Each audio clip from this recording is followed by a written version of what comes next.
Umaga po sa bawat isa. Ba, hindi kayo makasagot. Are you blessed? Amen! Kasi kung ako tatanungin nyo, sobrang blessed ako sa kasalukuyan.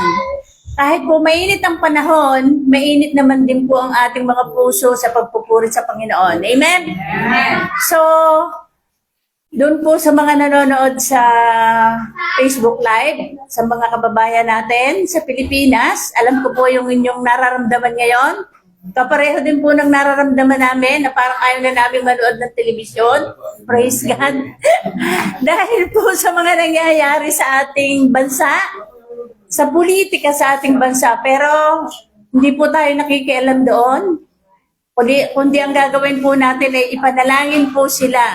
Wala po, ang katungkulan po natin mga Kristiyano ay huwag makialam sa politika, kundi po ipanalangin natin silang lahat. Amen? So, ngayong umaga po, masaya po tayo. At gusto ko ibalita sa inyong lahat na extended po yung stay ni Bishop dito sa Pilipinas. Sa Caserta, palakpakan niya natin ang Panginoon. Siguro po kung merong mas masaya ako po yun. Number one. Kasi habang narito si Bishop, ako po ay nakaka-relax. Praise God. Pero hindi naman po ako nagre-relax. Ang babasa rin naman po ako. Praise God. Hallelujah. So, ang alis po ni Bishop ay sa June 21 pa po. So, nakabook na po siya. Abot kay Nari na birthday. Yeah. Abot po ng Father's Day. So, 21 is Father's Day. Abot po siya sa Father's Day. Kaya, maraming salamat sa ating Panginoon at maraming salamat po sa bawat isa na patuloy na sumusuporta at tumutulong po sa ating gawain. Amen? Kaya po ngayong umaga, gusto ko pong sabihin, lalo na po doon sa mga kababayan natin at mga kamag-anak natin sa Pilipinas, ano man ang nangyayari, ang Diyos po ay may plano sa buhay ng bawat isa at sa bansang Pilipinas. Kaya ipagkatiwala na lang po natin sa Panginoon at ang Panginoon na po ang bahala sa lahat. So, pwede po tayong tumayo at tayo umpisa natin gawain sa pamagitan ng panalangin bago po tayo magpuri at magpasalamat sa ating Panginoon. Glory to God. Lord, marami pong salamat sa umagang ito. Pinupuri ka po namin, pinasasalamatan sa pagkakataong ito na ipinagkaloob mo sa bawat isa. Salamat po sa lahat ng kalubang nilalaro ngayong umagang ito. Panginoon, tunay nga po, O Diyos, na napakabuti mo sa buhay ng bawat isa.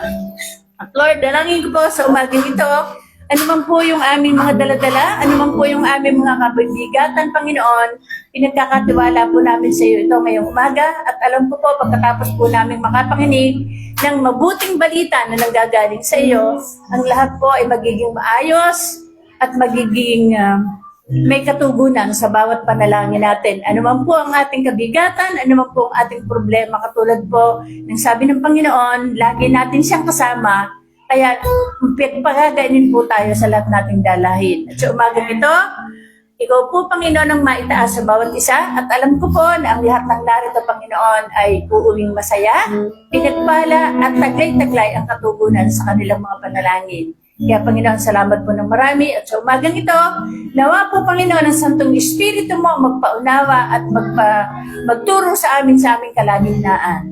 Kaya pinagkakatiwala po namin sa iyong nalalabi naming gawain. Ito po ang aming panalangin sa pangalan ng aming Panginoong Hesus. Ang lahat pong anak ng Diyos ay magsabi ng Amen. Palakpakan po natin.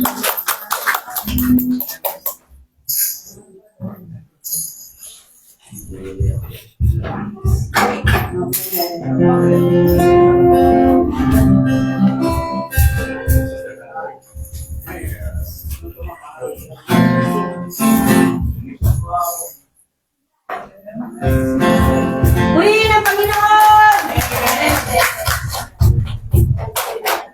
Welcome, Sister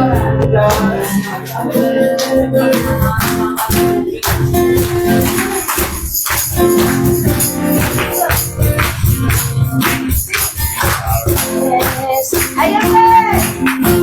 Ayaw na!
Available, let us be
Praise God. Hallelujah. Let's come to the Lord in worship.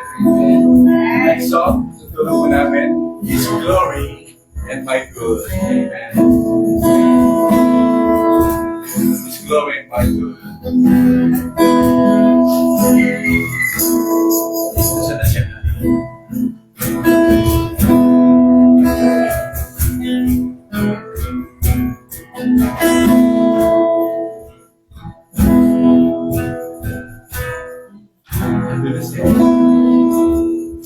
Praise God. Hallelujah. The lyrics of the song speaks about because of the goodness of God, His glory is revealed. Nahahayag ang kalooban ng Panginoon ang kalawalatian niya. At kasama noon ang pakinabang ng pinagkakaloob ng Panginoon kasama ang kanyang kalawalatian.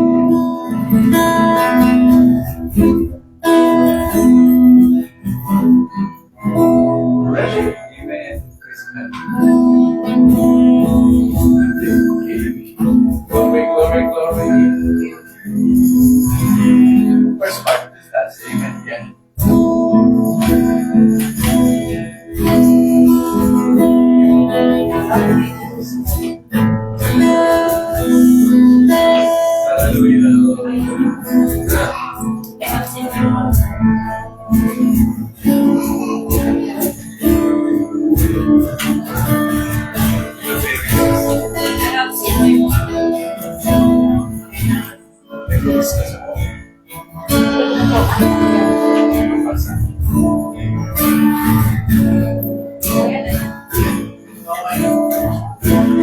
I love this song.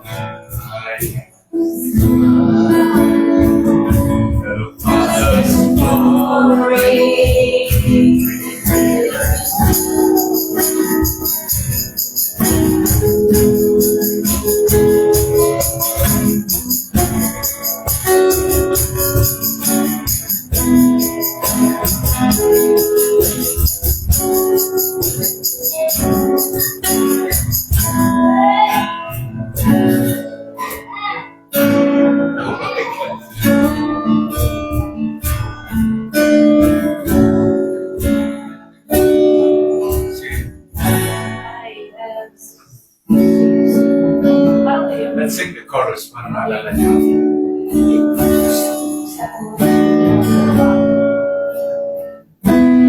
You are God, be the glory. You are God, be praised, be alone. The name of all days. I will most ever be the Lord my God, for I know His glory is my God.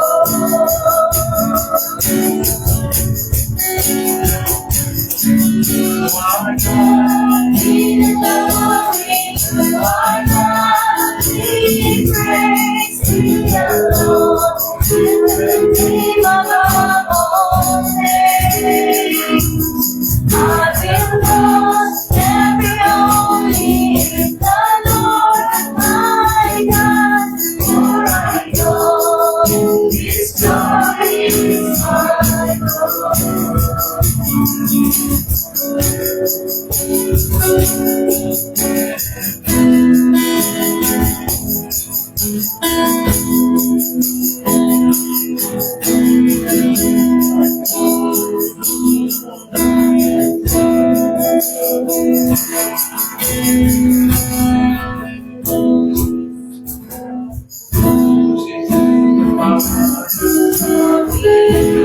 Jesus Christ.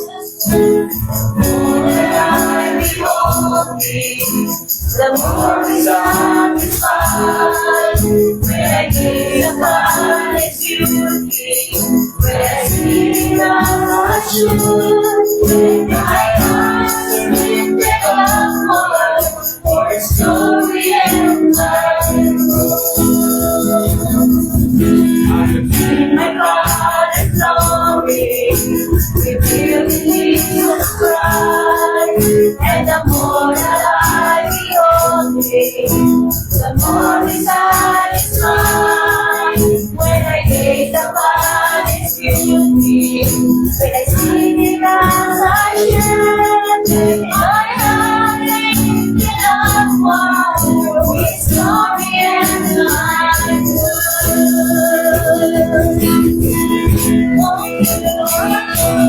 To our God be the glory, to our God be the praise. We are alone, the name of our holy.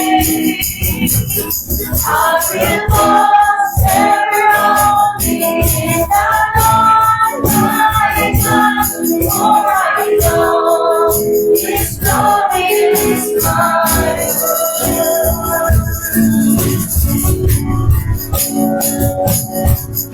Every triumph, forever past the Lord, He will turn my heart towards Him, and help me bear the load.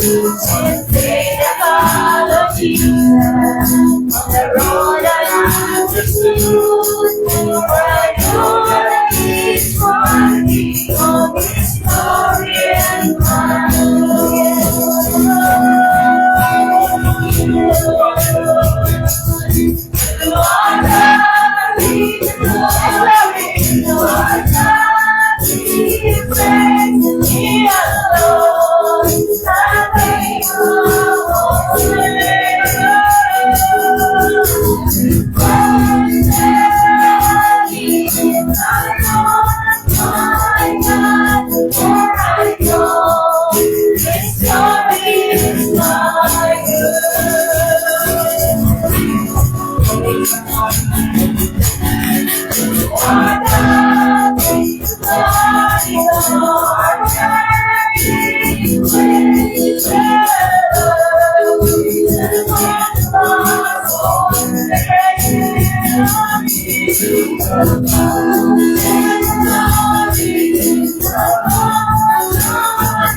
in arms of Jesus, upon the cross of faith, for they understood that Jesus searched for every praise, for the charge that was against me, was nailed into the cross. Yes, I know that He has saved me for His glory and my good. Yes,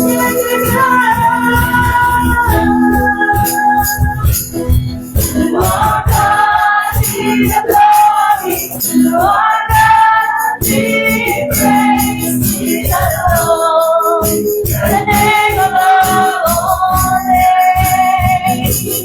I will boast ever only in the Lord my God, for I know His glory is my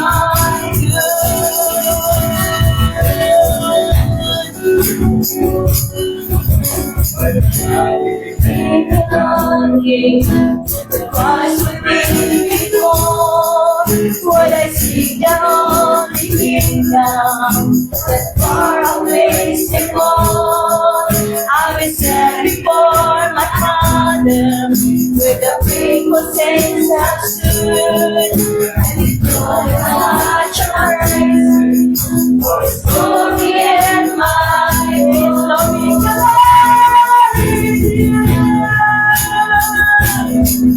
Our God, be glory. Our God, be praise. Be the Lord. The name of yes, forever. Every only truth I know, my God, for I know His glory is my good. Yes, I know. Our God, He glory, He praise, He alone, the name above all names. For I know His glory is my God, for I know His glory is mine. His glory is my God.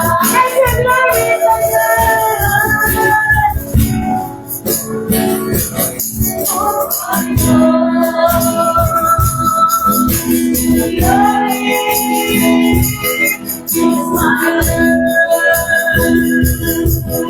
your glory, your love is mine.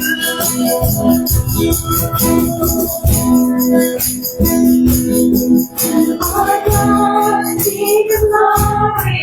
Our God, be praise. The name above all names.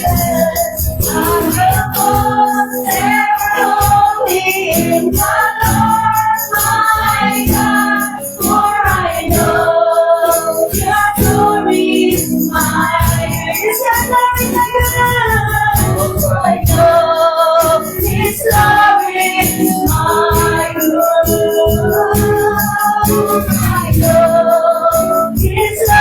glory is mine.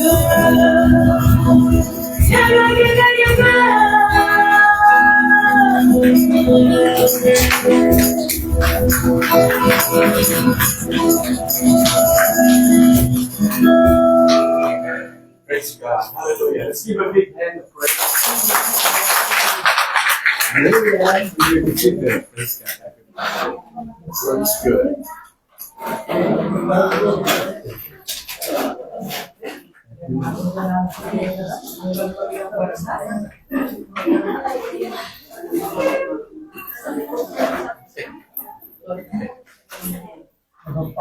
Wow, ang sarap magpuri sa Panginoon. Amen? Ang ganda ng kantahan. Glory to God. Masaya ba kayo? Praise God. Hallelujah. Salamat sa bawat isa na narito ngayon. Ngayon po kasi is Holy Communion. Lalahanin natin ngayong umaga ang kamatayan at muling pagkabuhay ng ating Panginoon. Pero, bago po natin gawin yon, pwede pong, sino po yung gustong magbigay ng papurit pasasalamat sa Panginoon? Yung pong mga nagpabaptize, pwede pong marinig kung ano yung kanilang naramdaman. Praise God. Hallelujah. So, pwede po si Ate Rachel muna. Bago si Ate. Sino ba po? Sino? Sa Serena na sa Si Ate Ro. Tama. Okay. So, pakinggan natin yung tatlo. Palakpakan natin ang Panginoon. Sabi si Ate Rhea. Wow, the three Tapos Rhea. R's. Rachel, Ruth, Rhea. Ararara. Magandang umaga po sa akin lahat. Tissue. Wala na dapat iyak. Hindi, yun nangyari ko nung Martes ba yun? June 2, malaking pagpapala po sa akin. Amen. Dahil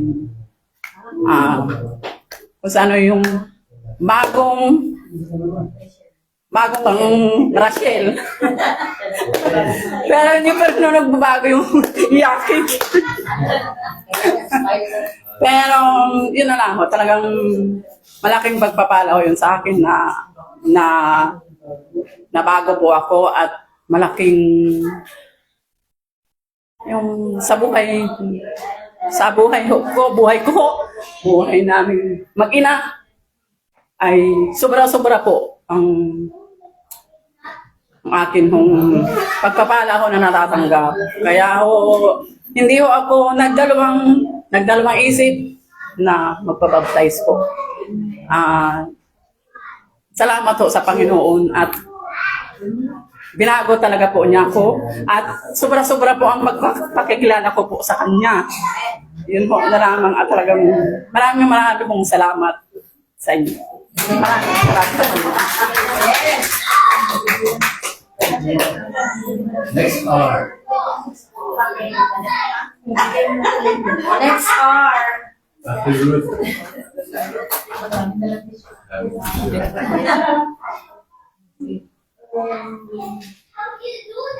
Magandang umaga po sa ating lahat. Ano ba, ako po ay maliit pa lamang ako noon sa Pilipinas. Kasi maliit talaga ako. Pero kusi-kusi po kasi maliit pa ako noon. Tapos, natandaan ko po mga grade 6 po siguro ako noon. Doon ko hinanap ang Panginoon kahit na ako ay may lagnat noon. Hindi ko po makakalimutan yun. Sabi ng mga lola ko, sila mama ko magsisimba raw sila. Tapos iiwan nila ako sa bahay.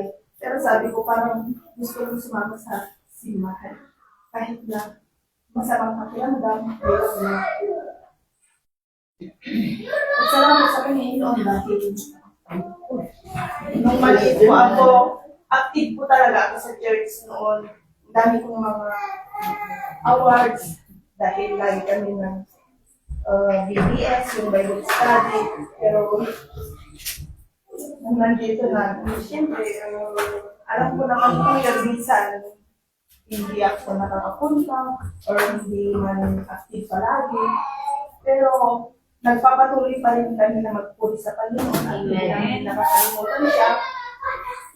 At yun po, nagpapasalamat kami sa aming buhay dahil yun nga.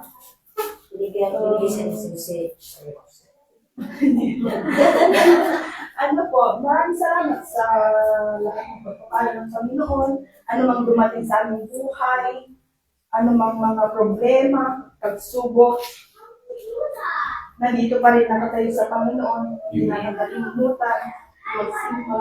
Minsan, yun hindi nakakalimutan minsan.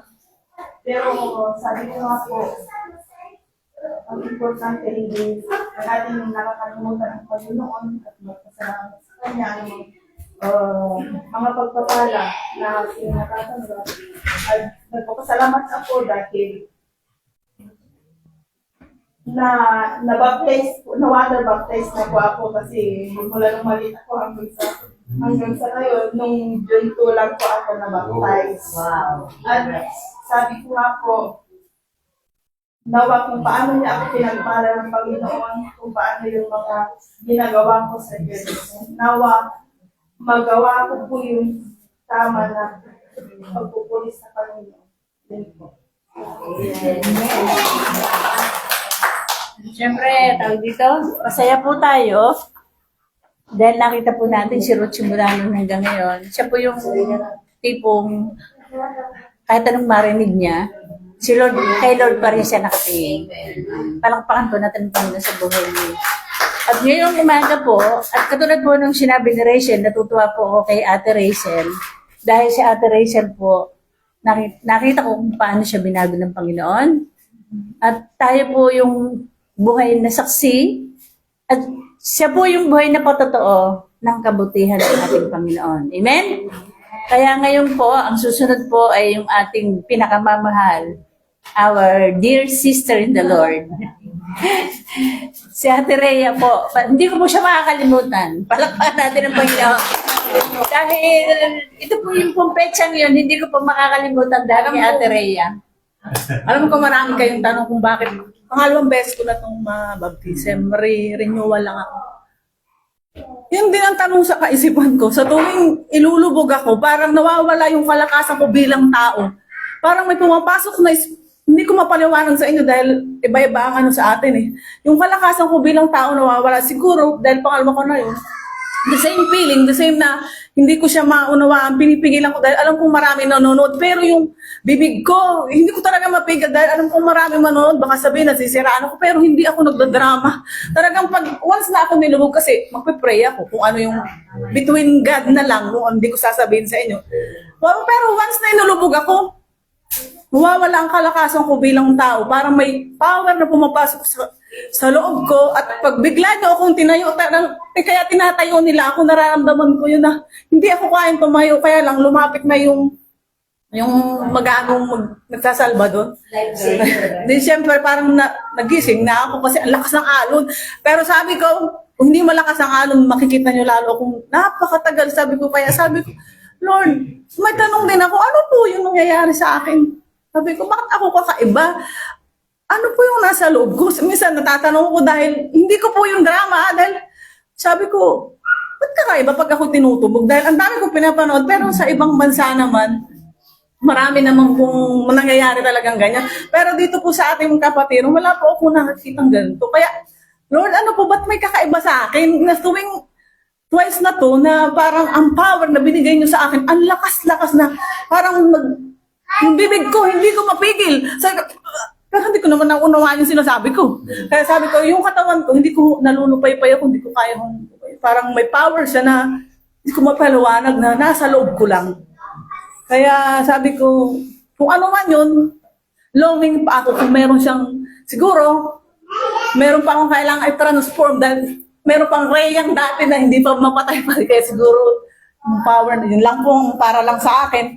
Pero masarap po ang feeling kapag yung nabaptize tayo more on, tsaka wag po nating isipin na kaya lang nabaptize tayo is kasama na maliligtas tayo. Ito ba isipin natin na tayo rin naman po ang magbabago, na kung tayo ang ilulungin natin ang mga gusto ng Panginoon sa atin, tayo rin ang magsisimula pag-iisip sa ating pamumuhay. Kasi yun po ang dahil kung hindi rin po tayo magsisimula, magpapasakop sa Diyos, wala pong transformation na mangyayari sa atin. Kaya ang unang-una po ang ating baguhin na yung ating pag-iisip. Lagi natin i-focus sa Panginoon. Alam niyo, marami akong beses na nagugulat ako palagi sa trabaho ko, kadadating ang amo ko. Kasi ako parang tuwing nagtatrabaho ako, pinakausap ko yung Holy Spirit na ganyan, sayang-saya ko, gano'n. Maya-maya may dadating, palagi na ako nagugulat. Kaya nga sabi ko, katulad ngayon, mamaya disciple, meron na uli ako nagawa. Sabi ko, hindi ko alam, masaya ako, nagagawa ako palagi. Kahit na, sabi ko, kung walang magsasalta, willing ulit ako magsalta.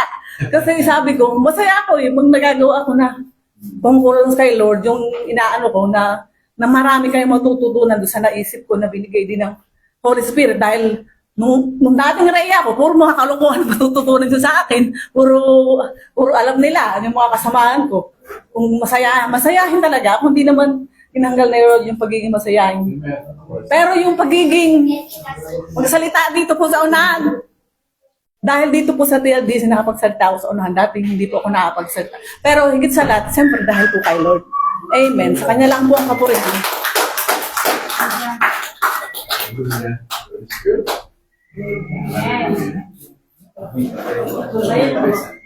Meron pa bang gusto magpatotoo? Sino pa po?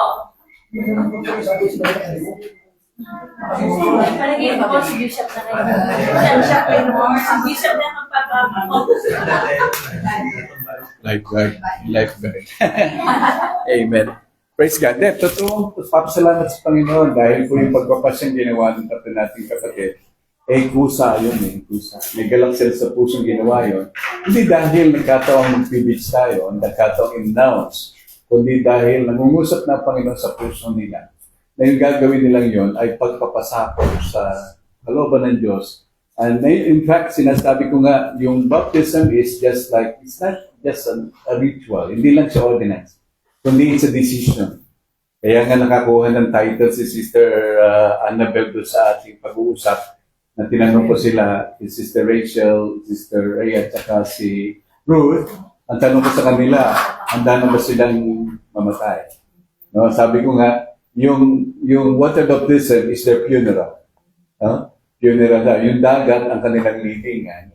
At pagkatapos na umahon sila, yun ang muling pagkabuhay.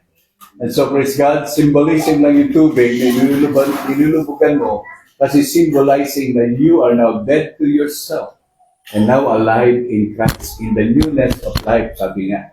Kaya yung sabi ni Sister Rhea na parang merong nangyayari. Totoo yun. Kasi bagamat may instance na sa Bible, doon sa Book of Acts, chapter 4, nung nakinig ang mga tao, 3,000 of them, they got saved. Pagkatapos, they were baptized, sabi noon. And then, pagkatapos nun, and they were filled with the Spirit. So, tatlong karanasan, 3,000 na kikinig na San Pedro noon. Then, una, naligtas sila, nananampalataya sila. Pagkatapos maligtas, sila ay nabautismohan sa tubig. Pagkatapos nun, nabautismohan sa Espiritu Santo. So, praise God, tatlo-tatlong kasaysayan, si Ruth, si Sister Rachel, at saka Sister Rhea, para bang progressive. Si Sister Rhea, si Sister Rachel, praise God, na-baptize into the body of Christ, yung kanyang assurance of salvation. Tapos si Ruth naman, she was baptized into the newness of life. And then Sister Rachel, she was baptized the newness of life with power. Praise God. Kaya tinanong nga niya, sabi niya, siya pakiliwanag nga po yung baptism of fire. Sabi niya, ano po ba yun? Babautismo sa tubig. Sabi ko, kung kukunin mo literal yun, makikremate ka. Kasi babautismoan ka sa apoy. Bautismo sa apoy, no? Wow, ayoko lang. Baka ma-barbecue ako. Pero hindi literal yun, baptism of fire. No? Huwag niyong kunin literal. Baka may magpa-baptize sa inyo sa apoy. No? The baptism of fire means baptism in God's purifying your heart. Yung po nagpapabautismo ka sa tubig, kasama noon, if you're sincere in what you do and what you decided that day, the Lord is also baptized ultimately. Praise God. Konbawa, mama-san, konnichiwa. Parang na po. Glory to God.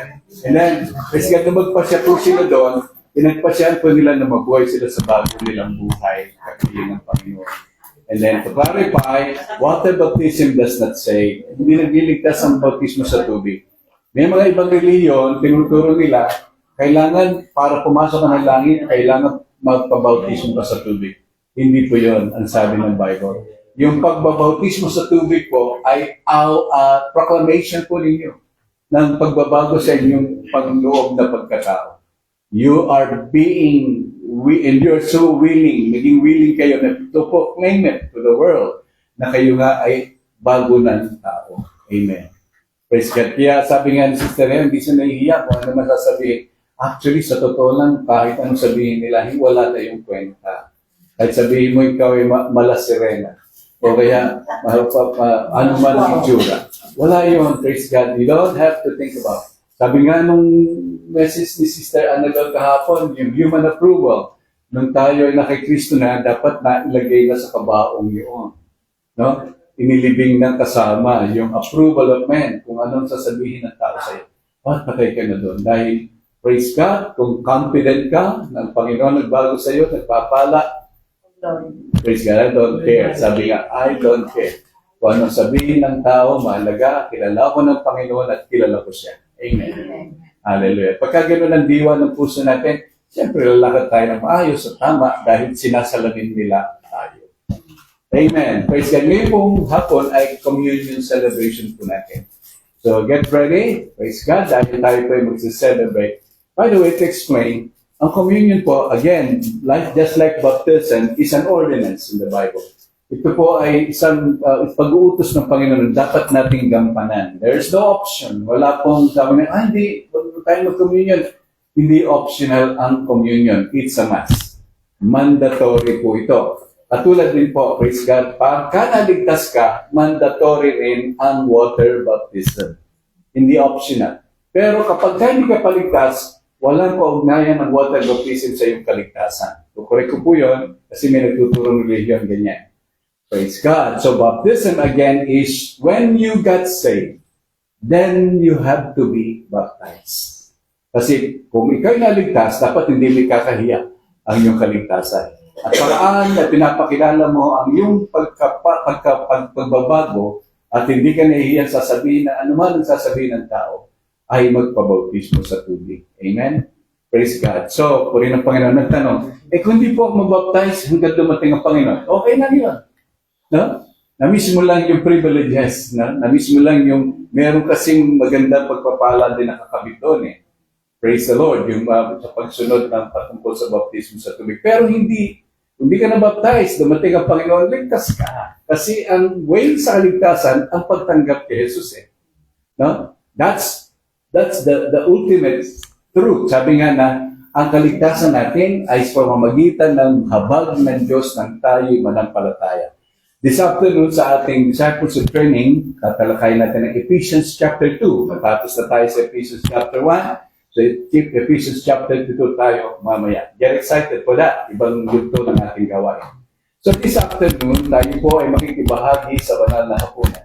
Let me correct the wrong teaching na kapag ka tayo nag-communion, yun ang tinatawag na spiritual examination natin. Magko-communion tayo para magkaroon tayo ng examination. No, you don't have to wait for the communion to be examined. Kasi sa bawat araw, panalangin ninyo, may self-examination dapat. No? Yan lang iba ginagawang tawag doon, special yung kanilang spiritual examination na tinatime nila doon sa Holy Communion.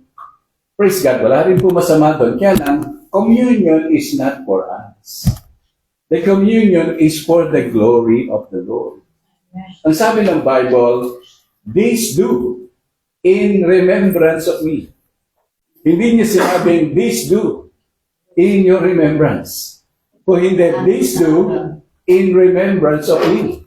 So, ang focus, hindi tayo at ang ating kasalanan, ang ating sakit, ang ating problema, kundi ang focus ng communion ay pagdiriwang natin ang Panginoon. May nagtanong, kapag di ka ba nag-confess, hindi ka nag-confess, pwede ka ba mag-communion? Sa ating nakagisnang paraan, sa ating religion, di ka pwedeng mag-communion kapag di ka muna nag-confess sa pare. Diba? Yon ang tinuro sa atin. Pero sasabihin ko sa inyo, radically speaking, kahit makasalanan ka, dapat kang mag-communion. Siya. Hindi ba saniwa yun sa tinuro sa atin mula nung tayo nagising na Katoliko? Bakit ko sinabi? Sapagkat pagka nagko-communion ka, naaalala mo ang Panginoon. Di ba lalo tigit mo dapat gawin para maalala mo ang Panginoon kaysa na tawag na maghintay ka pang humingi ka ng tawad sa pamamagitan ng confession? Sa totoo lang, purihin ng Diyos, hindi iyon ang premise ng communion. Ang premise ng communion ay paggunita sa ginawa ng Panginoon para sa atin. And it is a celebration. Nakakatuwa ko minsan pag communion, nagmumukhang ang mga tao mukhang mabait, mukhang humble, mukhang sinless, mukhang perfect, mukhang hindi makabasag pinggan. No? Dahil communion no? Diba? Now, kinukorek ko yung bagay impression natin po kasi ang communion hindi palungkutan. Ang communion, Ate Mary, ay celebration. Pagdiriwang. Kaya, sa akin nakakita isa-celebrate ng umiiyak. Diba? Ang sabi ng Bible, in the communion is the remembrance of what the Lord did for us and it's worth celebrating. Purihin ang Panginoon. I've been in one conference ng mga ministers. First time na-experience ko, nagulat ako na magko-communion kasi ating nakagisang paraan nga, nung aming host, biglang, I offer a toast to the King of Kings and the Lord of Lords with this cup. Taasa kami ng kamay. Cheers! Praise God! Kampai Desne! Praise God! And then we drank the wine. Hindi literal wine, but because we are celebrating. No, we are honoring the Lord. And we are celebrating what He did for us. Joyfully. Hindi sadly. Kung hindi celebratory. Amen?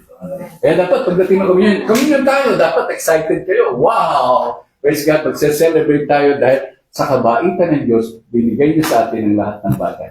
Di ba? Taliwas na taliwas doon sa ating nakagisnan. Pag communion, talagang niyahanda mo na yung puso mo, praise God, hindi ako karapat dapat tanggapin ang tinapay ito pagka mayroong kasalanan. Eh kung gano'n, di dapat araw-araw nagko-communion ka dahil araw-araw nagkakasala. Di ba? Kaya nga, ang focus ng communion ay hindi para sa atin, kundi para sa Panginoon. Amen? Babaguhin natin ang tradisyon. Po, praise the Lord. Baka pag narinig na naman ng ibang kapitbahay natin yan, sabi bihira yan mga taga-live giver. Binabagong lahat. Wala pong pagbabago. Itinutuloy lang natin po ang maling pangunawa. Amen? Tinutuloy lang natin ang maling pangunawa. Di ba tayo noon? Di ba lahat tayo pag-communion? Aminin niyo sa akin.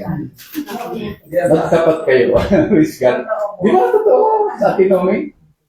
Nung inalaw sa communion, biglang, mabait ako ngayon, magko-communion kami. Pagkatapos sa communion, sige, alaban ulit. Praise God. Umbagon ka na. Hindi na. Umbag ka niya. Ang kaligyan ba? Kaya po yan. Kasi naintindihan nila yung aming speaking in tongues. Cebuano, praise God, Visayan. Actually, umbagon. Suntukan na after ng communion. Umbag. Pag-umbag. Amen. But anyway, praise God. The message I would like to bring to you is the power of the redemptive benefits of the precious blood of Jesus Christ. Now, symbolized by the wine that we're going to partake, yung pong alak, o hindi man literal na alak, or juice, tinatas yan sa ubas. Ang symbolism po, katulad ng dugo ng Panginoon, tinatas sa kanyang katawan upang tumigis para sa ating mga kasalanan. It is not just because it was prophesied, but that blood that was shed on the cross has power. Meron siyang kapangyarihan. Ang kapangyarihan niya, merong kalakip na mga benepisyo ito. Yesterday, kagabi, pinag-usapan natin ng Psalm 68:19, di ba? In-emphasize ko doon, ang sabi ng Psalm 68:19, for God, blessed be the Lord, sabi doon. Because He, anong sabi? Nag-review natin. Load us with daily benefits for the God of our salvation. And then yung word, Selah. Hallelujah. Anong ibig sabihin ng Selah, Ate Doris? To rest. Wow. Amen. Magpahinga. Bakit? Sapagkat ang Diyos ang nagbibigay ng umaapaw na pakinabang. Amen. At dahil siya ang Diyos ng ating kaligtasan, ipinaapaw niya ang kanyang biyaya sa atin. Not a load of burden. Kasi pagka wala ang grasya at habag ng Panginoon, ang pasan-pasan natin, kabigatan natin. Diba? Pero dahil sa biyaya at pagkainloob ng Panginoon, ang pinapasa natin ngayon ay pulos pagpapala, pakinabang, benefits, praise God. And that benefits includes the blood of Jesus washing all away our sins. Praise God. Are you ready? Kunti lang ito. Then we will celebrate the blood and the body of the Lord Jesus Christ, the new covenant. 1 Corinthians 11, verse 25 sa NIV, New International Version. Ang sabi, let's all together read, basahin natin lahat. In the same way, after supper, He took the cup, saying, this cup is the new covenant in my blood. Do this whenever you drink it in remembrance. Sinabi ba tayo? No. Sabi niya, do this in remembrance of me. So, kasi hindi natin binibigyan ng diin at inuunawa, basta binasa lang natin, ang nakalimutan natin, mayroon palang halaga. Ang ginagawa ito, tinutos ng Panginoon na bagong tipanan o kasunduan ay para gumitain siya. The new covenant is initiated by the Lord Himself. Siya mismo ang nag-akda noon. Siya ang nag-initiate. Siya ang nag-akda. Ang dahilan, sapagkat nais ng Panginoon iugnay ang kanyang creation, ang mga taong napawalay sa kanya, pabalik sa kanya, sa isang matibay na kasunduan. Now, when we partake communion, we are entering into a covenant.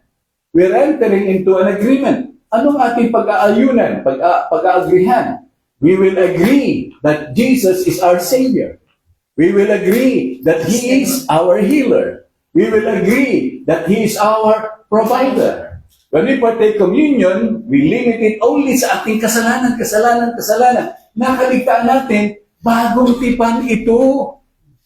Ang ibig sabihin, bagong kasunduan. And the good news is that yung nakipagkasundo sa atin, hindi nagbabago ng isip.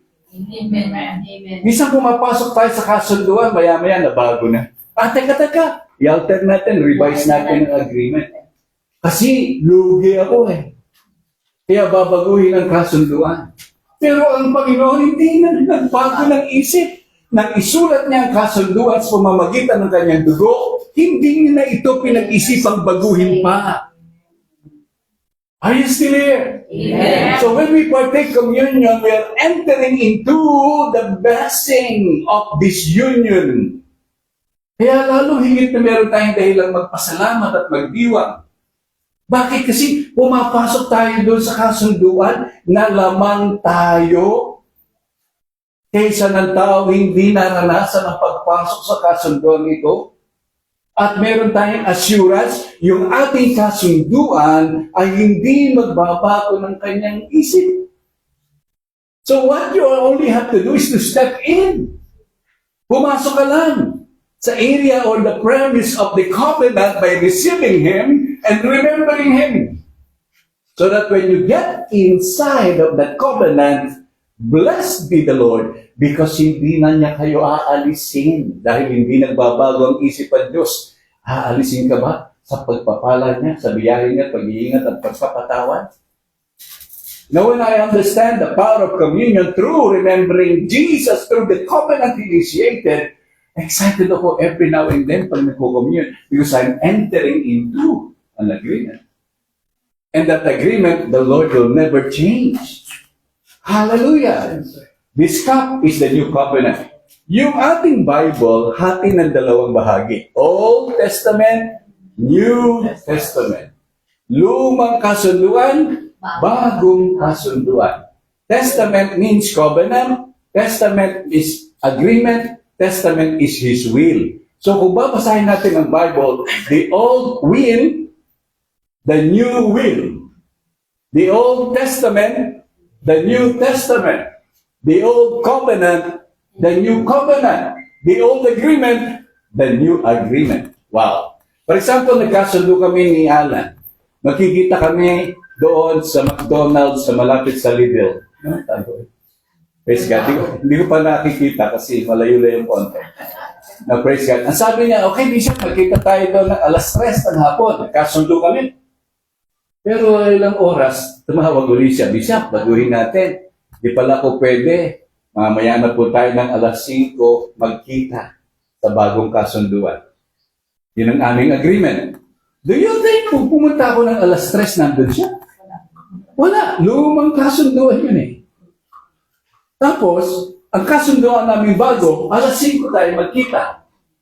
Now, can you understand? Yes. So maraming tao namumuhay sa lumang kasunduan, kaya hinahanap nila yung katipan nila doon. Wala. Amen. Kasi may bago ng tipan eh. May bago ng kasunduan eh. Kaya nagtataka yung ibang tao, bakit wala akong peace? Eh kasi kasunduan ka sa wala dun eh. Luma na nga yung agreement, luma na nga yung kasunduan na yun eh. Sabi nga ni San Pablo, binura na ito ng bagong kasunduan na inakda ng Panginoong Jesus nang siya'y mamatay sa krus ng Kalbaryo. Now, we studied the Old Testament just to be informed. But the power of the Old Testament for information's sake only. But the power of the New Testament is more powerful than the Old Testament because in the New Testament, naroon po nakasaad ang lahat ng bagay na ginawa ng Panginoon para sa atin sa bagong kasunduan. Example ng Old Covenant o lumang kasunduan, magbigay nga kayo ng halimbawa, sa lumang kasunduan noon, para maligtas sila, para pagpalain, anong gagawin? Kailangan mag-alay ng dugo ng hayop. Kailangan pumasok sa tabernakulo. Hindi naman sila karapat-dapat, kaya may saserdote, may pari. na tumatayo para sa kasalanan ng tao. Ginagawa ito. Lagi. Kaya po noong panahon na yun, napakabaho ng syudad. Kaya nga yung mga alay doon, pinapatay sa labas ng pintuan ng gate. Kaya may tinatawag na outside of the gate. Doon ang tambakan ng mga carcasses, yung mga tawag doon, yung mga lamang loob ng mga alay. Kaya ang baho sa gilid na yun. Alam niyo ba kung ano yung lugar na yun na tinatambakan ng mabahong mga bahagi ng mga hayop na inialay? That is where the Lord died. Sa mabahong lugar na yun, doon inilagay ang krus ni Jesus para sa mamatay. Ganun siya, hinihumulate. Ganun siya, pinahiya. Pinako siya sa lugar na kung saan pinakababaho sa lugar ng Jerusalem. Tambakan ng basura. Tambakan ng mga naagnas na laman ng hayop. Doon siya pinako. Doon sa lugar na yun, sa Golgotha. Kaya nga tawag doon the skull. The mouth of the skull. Kaya Golgotha. Ako? Lugar ng bungo. Bakit bungo? Kasi pala literal, maraming mga karkas, maraming mga lugar ng mga hayop na nangamatay. Imagine, 100,000 o siguro milyon na. Simula nang introduce ng Diyos ang ordinance of the Old Covenant through Moses, simula noon hanggang sa dumating ang Panginoon, gaano kayang karaming mga hayop ang inialay? Di po ba? Pero nung dumating ang Panginoon, namatay sa krus, at pagkatapos tumigis ang kanyang dugo, at binura ang kasunduan luma, at dumating ang bagong kasunduan sa pamamagitan ng dugo. Now, unfortunately, many people still want to experience the emotion of the Old Testament. Gusto nila yung naramdaman nila paglalapit sa Diyos yung bagduguan, yung butulo ang luha, bumabaha. Samantalang sabi ng Lord, Anak, hindi yung dami ng luha mo. Sa paglapit sa akin ang tinitingnan ko yung puso mo na nananampalataya na sapat na ang ginawa ng anak kong si Jesus para sa iyo. Kaya nga paglapit natin sa Panginoon ngayon, hindi ang tinitingnan ng Diyos yung emotion at saka yung luha natin. Ang tinitignan ng Panginoon sa atin yung laman ng puso natin, ang Jesus na nananahan doon. Would you agree with me that when you pray, hindi kayo ang nakikita ng Diyos? Kapag ka nagpipray kayo, si Jesus ang nakikita ng Panginoon sa inyo. Glory! Alam ba natin yun? Hindi. Hala natin paglapit natin, Lord, ito po ako, si Lord, dami kong problema, at dami kong pagsubok. Sabi ng Panginoon, anak, hindi man ikaw nagpapasan yan eh. Ang nakikita ko sa iyo, yung nagpapasan ng problema mo, namatay para sa iyong kaligtasan. Ang aking anak. Tayo nasa likuran lang ng Panginoong Jesus. Hindi mo nga dapat pagtanggol ang sarili mo dahil may nagtanggol na sa iyo. Hallelujah! Ang sarap pag-usapan nito. Bakit? Dahil lamang sa tinatawag na bagong kasunod. Please understand that this afternoon, let us celebrate communion in the right way, in the right truth, the truth that God said, and that God said, He will set us free. Purihin ang Panginoon. Hallelujah. Tuloy natin ito. Praise God. Next verse. Praise God. What is a covenant, by the way? Ano daw ang covenant? An agreement made between two or more people with terms and conditions attached. Di ba kapag ka nag-sign up kayo sa anumang mga gusto nyo sign up, kung babasahin yung small print, in fact, sinasadya yun ng mga manufacturer, hindi kasi tatama rin kang basahin. Doon pupunta na lang yung dulo, agree, hindi mo naintindihan. Pinagrihan mo dahil mga small prints, fine prints, di ba? Pero yung terms and condition pala doon, kapag hindi ka nag-say ng yes dito, it is good as yes.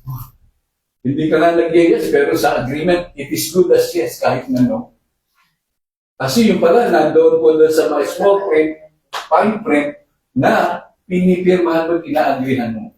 Di ba? It is an agreement with terms and conditions attached. Yung Old Covenant, ano ang condition para mapabunan ka ng Diyos ko? Gumawa ka ng mabuti para pagpalain ka. Do good, be good. So you have the goods. Sabi gano'n. Do good, be good, so you have the goods. Kaya nga, do. Good. Kaya pag dubi. Do good, be good. No? Do good, be good. Yun ang terms and conditions sa Old Covenant. But the New Covenant, Jesus made with us much more than a verbal agreement or contract. Masigit pa sa paggawa ng mabuti sapagkat nakita ng Diyos na walang magagawa ang tao para tanggapin niya kaligtasan niya sa pamamagitan ng kanyang sariling paggawa ng mabuti. Everything is, sabi ng Panginoon, considered dung. D-U-N-G. Ano ibig sabihin ng dung? Dung? D-U-N-G? Hindi si Dan Cecilio. Dumi ng hayop. Ang sabi, lahat ng ating kabutihan sa harapan ng Diyos ay pistulan. Dumi ng hayop. They are considered dung. Kahit nasabi pa ako ang pinakamabait sa ibabaw ng lupa. Sabi ng Lord, dung. It's dung. Ibig sabihin, sa paligid ng Diyos, dumi pa rin ang hayop kahit anong pagmamalaki ng tao. Kaya nga pag lumalapit ang tao at nagmamapuri sa Diyos, Panginoon, kaya mo ko binibless dahil mabait ako. Sabi ng langit, all the angels shout, bang! Praise God. Wala pa lang isa-isa eh. Diba? That's the word of the Lord. Hindi ako may sabi doon, hindi ang sabi ng Panginoon. Bakit? Sapagkat mas matibay at makabuluhan ang ginawang kasunduan ng Panginoon sa pamamagitan ng kanyang banal na dugo. Can you say amen? Amen. Hallelujah. I'm excited. Pinahulaan ko kayo kasi I'm trying to inspire you na pag-partake nyo ng wine mamaya. Hindi ko alam, no? Hindi ko kayo lilimitahan. Baka meron sa inyo nabubuwal. Hindi lang sa water baptism, pwede palang mabuhat. Kahit pala sa communion. Ingat lang kayo, baka maligo kayo. Praise God.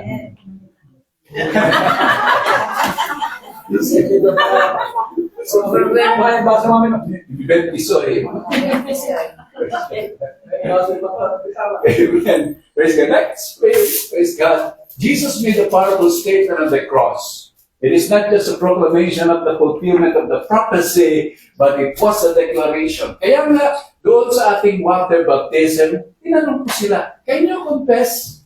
Are you really willing to confess by proclaiming your identity with Christ? Sabi ni Sister Rachel, opo, with a sounding amen.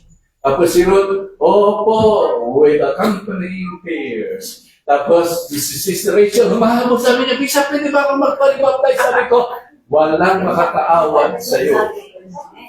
No one can stop you. Walang batas na magbabawal sa iyo na magpabautismo kang muli kapag naunawaan mo ang kahulugan dito. Hallelujah! Why? Because of the statement Jesus did on the cross is not just word. It is a fulfilled promise. Done. Demonstrated when He died on the cross. Kaya sabi niya, He died as a sin offering for us, crucified for our iniquities, and pierced for our sins. When Jesus laid down His own life for ours, He made an eternal. Ano ba ang sabi eternal?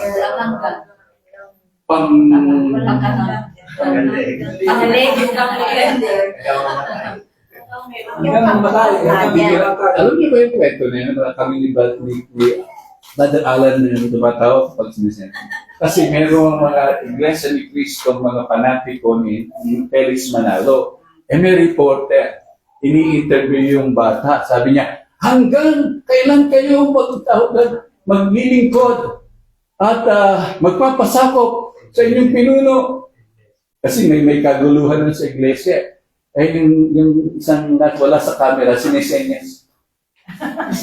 Hanggang po, sabi ko. At tinutuloy nung nagbibigay ng senyas hanggang mamatay.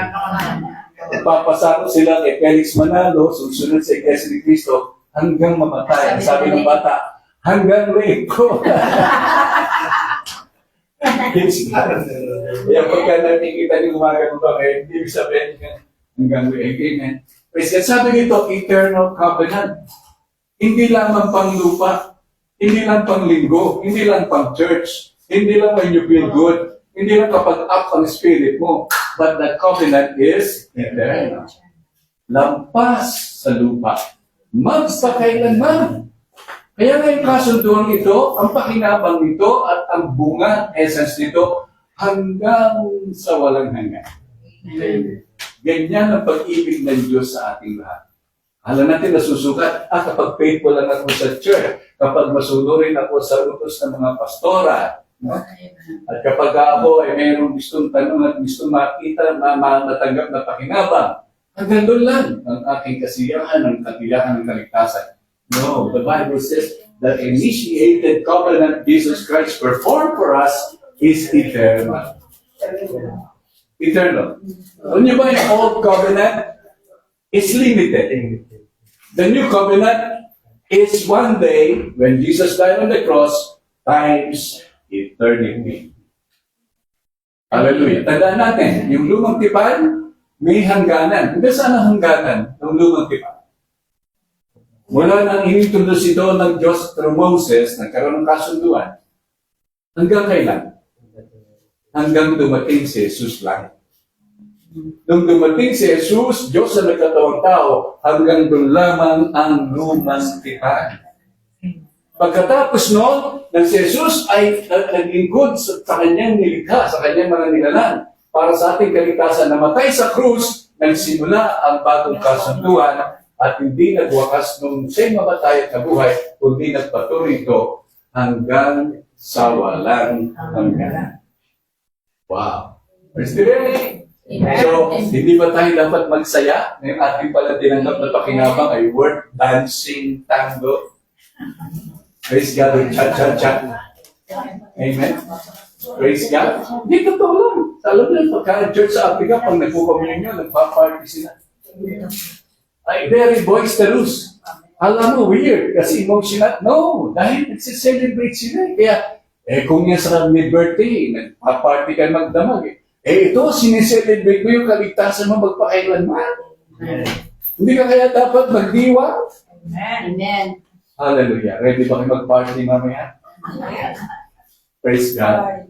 Ang ibig ko sabihin, i-relate natin po. Kasi nililimitahan natin ang celebration natin. Sa akala natin, ganito lang siya. Samantalang mas lalo para tayo may dahilan maggalak at magsaya kapag tayo makikinabang sa banal na hapunan. Glory. Are you still here? Amen. The new eternal covenant with us that can never be broken, undermined, or reversed. Wow. Irreversible, irrevocable, unbroken. Yan ang bagong tipan. Nang kayo ay tumanggap sa Panginoong Jesus, nang isulat niya ang pangalan ninyo sa listahan ng kanyang mga binanal at mga pinirang na mga anak, hindi na kailangan at kailan buburahin ng Diyos ang pangalan nyo sa listahan. Amen. Bakit? Kasi yung tipan na ito, pang walang hanggan, hindi pwedeng,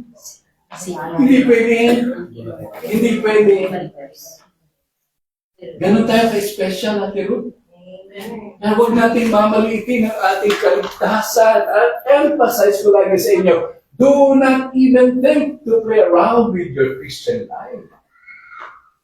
Huwag tayong magbiro, huwag natin pumaliitin ang ating karanasan sa Panginoon. Dahil yung pinagkasunduan at nasok nating agreement sa Panginoon, siya sa atin at tayo sa Kanya, hindi na kailan mababaliwala. Amen. Kahit nagkaaway-away kasi sa Senado, kahit ano pa maging resulta ng mga bagayan nila doon, kahit pagtaasan pa ang presyo, kahit pa magyera maraming bansa sa mundo, hindi mapuputol ang kaugnayan natin sa tipanan ng Panginoon. Amen. Now, thinking about that, di ba maramdaman nyo napaka-precious pala natin? Kasi yung kadikit natin, hindi siya nagbibiro at hindi nagbabago eh. Can you imagine this? I'm always excited with my Christian life, and I'm always resting in the Lord because I know He never changes His mind on me. Amen. Very rested ako, comforted, and assured. Dahil yung aking sinasandalan ay hindi nag-iisip ng masama para sa akin. Hindi nagbabalak na baliwalain ang kasunduan niya sa akin. Pag walang hanggan. Can you say amen? Amen. Praise God. Next, we will end. Praise God. This is an agreement with God Himself that can never be revoked because the blood of His Son was shed for us. Hindi pwedeng ma-revoke ito.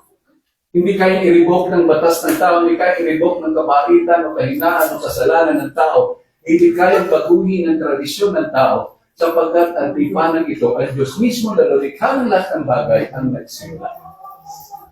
Glory to God. Now, when you consider this, purihin ng Panginoon, magkakaroon kayo po ng sense of worth and sense of value. Kalungkutan kasi sa mundo, ang value ng tao nasusukat sa tatlong paraan. Paano nalalaman ng taong mahalaga siya? At Tinora. Paano malalaman yung taong yun? Sa tingin ng mundo ha, bago naging Kristiyano, bago natin naintindihan ito, paano sinusukat ng tao ang kapwa niya? Kapag ka, Bishop, yung katulad ng ano ko, ina-appreciate yung lahat ng ginagawa. Yan. Yung magandang ginawa niya, di ba? Dahil yung naman yung maganda. Okay. Yung sabi nga, yung achievement. Achievement. Tama, di ba? Sukat ng tao sa kapwa niya kung marami kang ginawang mabuti. Pangalawa, Ate, Pera. Pag di ba pera talagang yung kanyang value. balik, kinikina. Yung sukat ng kanyang kayamanan. No? Tapos, totoo, di ba? Pagka wala kang pera, wala kang kwenta. Hindi ka na nila kilala. Hindi Wala ka kasi na nila recognize. Kaya pala wala palang kwenta ay walang pera. Oo. Ngayon, sa ngayon, Hindi, kasi walang mga kwenta eh. wala naman kasi wala naman. Wala kang welcome. Dapat pala, wala kang mga kwentang tao. Hindi ka lang Wala kang pera, kaya hindi ka ma-recognize na gawin. Siguro pag sinabi mo pagka nagagalit ka ng imbis na wala kang kwenta, very demeaning eh. Pero pagka binago mo, wala kang mga kwentang tao. Siguro, paano malalaman sasabihin ka ng tao sa'yo? Wala kasi pera, walang mga kwenta. Amen. Sa pang-paraan, Kuya Boyet, paano masusukat ng tao ang kapwa niya tao sa kanyang kalagayan? Diba? Kung may pera ka, meron kang magandang ginawa, ano pa? Yung mabuting asal. Mabuting asal. Yung nga, character, di ba? Attitude. Yes, attitude. No, puro A yan eh. Achievement, accomplishment, attitude. No? Tandaan natin. Sinusukat ng tao, ang halaga ng tao sa pamamagitan ng kanyang ugali. Attitude, sa pamamagitan ng kanyang achievement. No po, sa kanyang pamamagitan ng, sabi ni Ate Pe, acquisition. Yung kanyang kayamanan, di ba? Acquisition. Wow, nakakabuo tayo ng points to ponder. Amen. Praise God. Mga bagay para sukatin ng taong kapwa niya. Number 1, achievement. Number 2, acquisition. Number 3, attitude. No? Praise God. Meron pa isa. No po? Authority. Yung posisyon sa lipunan. No po? Yun eh. No po? And meron pa isa. No, Siret. Isa pa. Tinomi. Meron pa isa. Ano pa? Para malaman mong mahalaga yung tao sa tabi mo. Pero si Sister Nora, kahit ano pa, mahalaga yan. Kahit na, praise God, ano pa, mahalaga yan. Kahit, praise God, kahit sino pa sa atin mahalaga yan. Isa pa. Para mabuo natin ng points to ponder. Achievement, Abilities. acquisition, Talents. attitude, Personality. authority, appearance, itsura. Wala pala tira. Diba? Kapag ka mukha kang ano, Ganda. tawag, Hindi ka- yayamanin, in ka, hawak mo ang bit.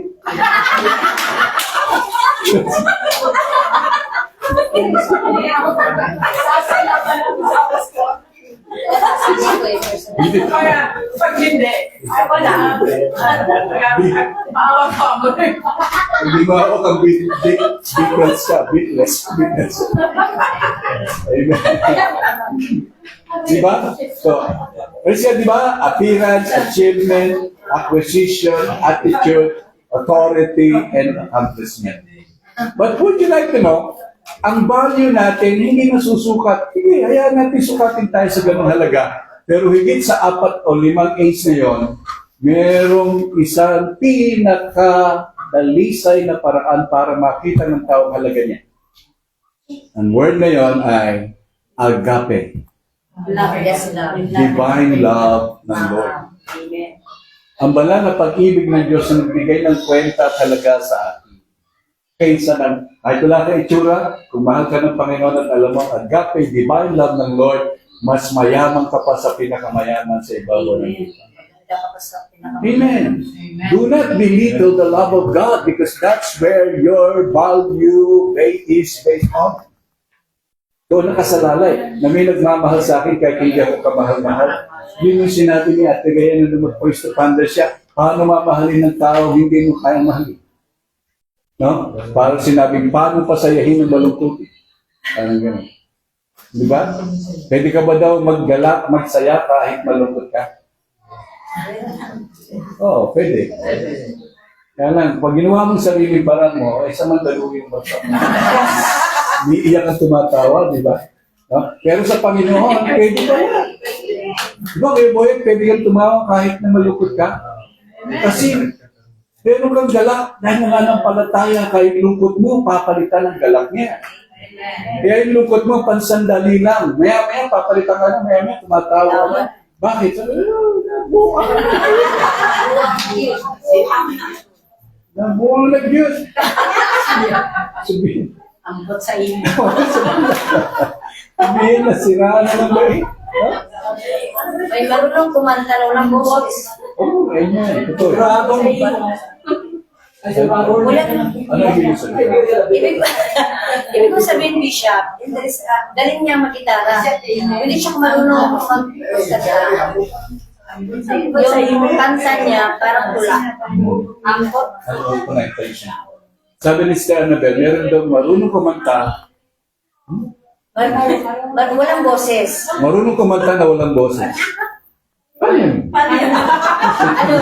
Ano, ang song, kakantahin niya, pero wala sa tono. Ah. Parang tula lang siya. Parang sinasabi lang niya. Ah. Pero, ang chords, konektado doon. Pwede yun, panahon ni Charlie Chaplin, yung silent movie.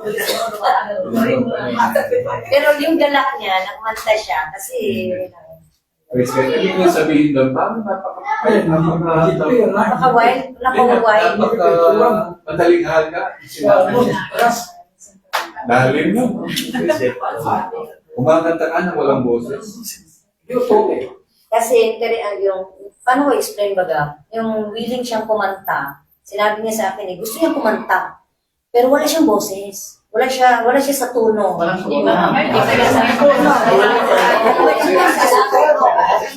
Boses, tono, no? Sabi ko ni yung gala ko yun.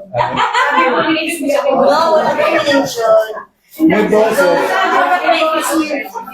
Gusto kumanta, pero paano kumanta? May boses, kaya lang wala sa rhythm. Wala sa tono. Para ba marunong sumayaw na hindi marunong ng walang tono? Sabi mo, nagsasayaw ng walang tono. Maganda ba daw may boses? Magaling daw itago. Amen. Ibig sabihin nun, kahit ano pa, di ba? May galak siya. Goodness of God. Amen. Kahit ano pa tayo, sa Kanya may kwenta.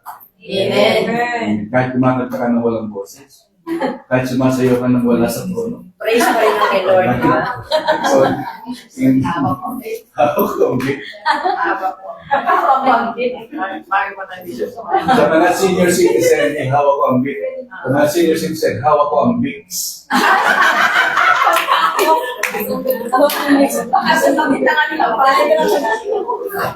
Sikat yun.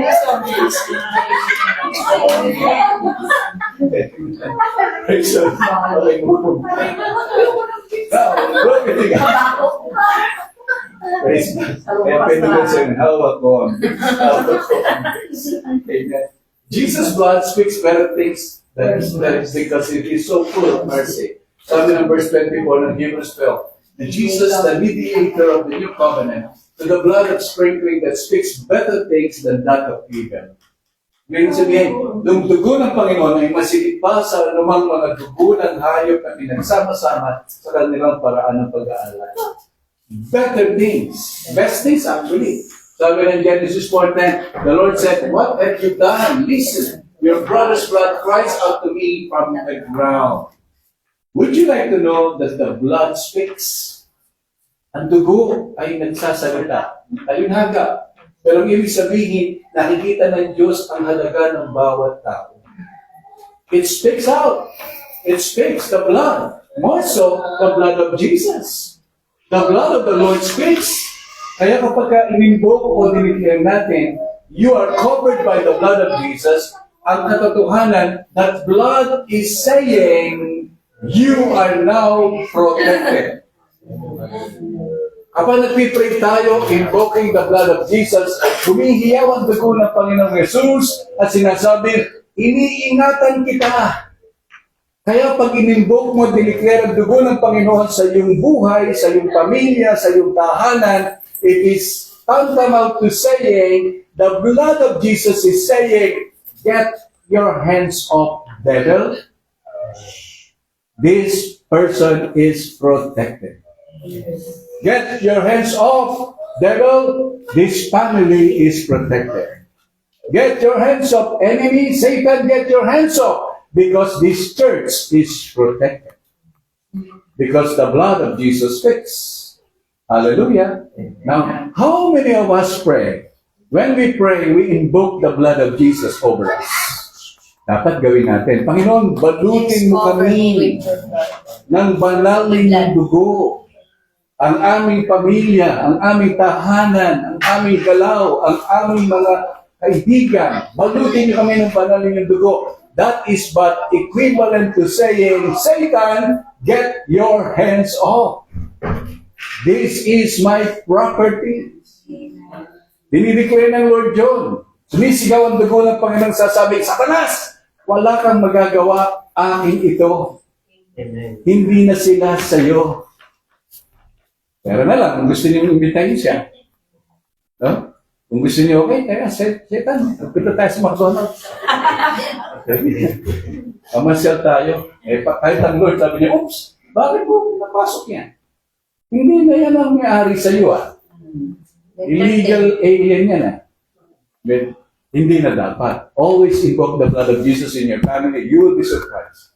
Paano ingatan ng Panginoon kayo at inyong galaw. And everything impure will become pure. Everything weak will become strong.